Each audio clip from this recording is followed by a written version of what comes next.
We invite all listeners to tune in every Thursday at approximately 7:25 a.m. for Ttuta Speaks, a program which deals with all issues affecting teachers, schools, and the education sector in general. So join us right here on I-95.5 every Thursday morning at 7:25.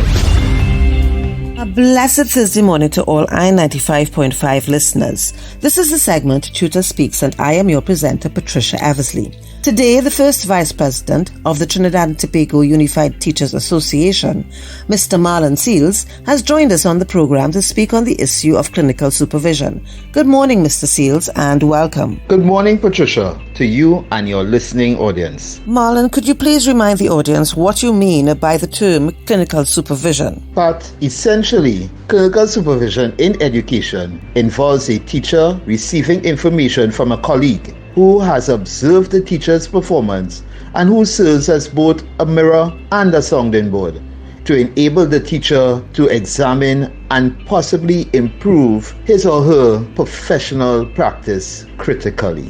Simply put, Pat, clinical supervision is a professional development tool used by educators to improve their craft. From what you described, teachers should be encouraged to take part in the process. Yes, Patricia. The Trinidad and Tobago Unified Teachers Association, as a professional organization, not only supports, but through the Professional Advancement Committee of the association, provides training in the clinical supervision sequence. Marlon, are you saying that there is a prescribed clinical supervision process? Yes, there is. And while there are many versions of the method developed by Maurice Kogan and Robert Goldhammer at Harvard University in the 60s, there are three core components.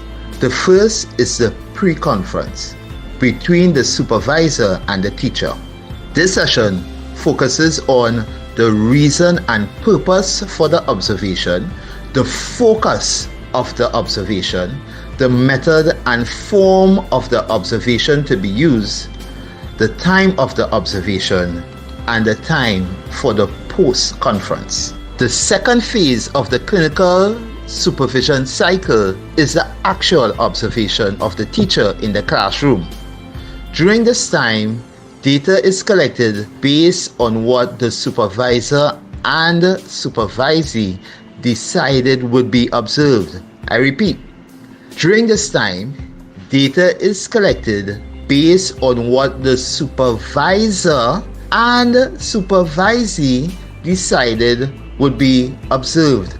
The final stage is the post-observation conference, which focuses on reviewing the results of the observation session and formulating plans which will aid in improving future teacher instruction. During this phase, both the supervisor and teacher analyze the preliminary phases of the clinical supervision. This conference, though not necessarily a formal one, examines questions such as what was valuable in what we did, what changes in strategies can be made, etc. What you are describing is very different from what principals and heads of departments are currently doing in schools. Unfortunately, the Ministry of Education is corrupting the clinical supervision process. But there are numerous studies supporting the benefits of clinical supervision. However, the ministry is trying unsuccessfully to take a shortcut to some of these benefits. Additionally, the MOE somehow believes that teaching and testing can happen simultaneously at the same time. That cannot happen, Pat. Please explain what you mean by that statement. Certainly, Pat. Clinical supervision is a collaborative process. It works because both parties are working towards the improvement of a teacher's craft. Once the pressures of evaluation enters into the mix, once judgment comes into play, once the results of the exercise is used to fill out a teacher's staff report, it is no longer clinical supervision, but rather it is a classroom observation or a classroom check. But while the two may resemble, while they may look the same, they are two very different beasts, as the intent is different. Clinical supervision is born out of collaboration with a mentor and a mentee, and can be discontinued by either party. With a classroom check, the schedule is determined by the supervising officer. Another difference with the clinical supervision is a professional development tool aimed towards the improvement of a teacher's performance in the classroom. A classroom observation is geared towards determining one's current level of proficiency. Two different things. Certainly, in this current environment where educators and students alike are still trying to become familiar with this new norm of remote education, it will be ill-advised to engage in any form of evaluation. But as educators, we know you should not even contemplate any testing while implementing any significant curriculum change. But why the educators working out of the education towers are attempting to do that to their colleagues, I don't know.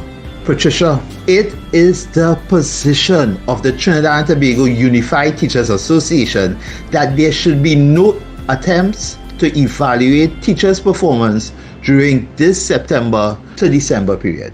Additionally, changes in the evaluation instrument of teaching personnel can only be done in consultation with the recognized majority union, Ttuta. And finally, we, Ttuta, would like to assure our members that any evaluation done under the disguise of professional development will not be tolerated. The association is prepared to act on your behalf. Pat, thanks for the opportunity and have a blessed day. Thank you very much, Mr. Seals, for joining me this morning on the segment Ttuta Speaks. You have been listening to Ttuta Speaks. You can contact us at TTUTAPRESIDENT1 That's TutorPresident1 or telephone Ttuta's head office at 645-2134, 645-3825 or 663-2738.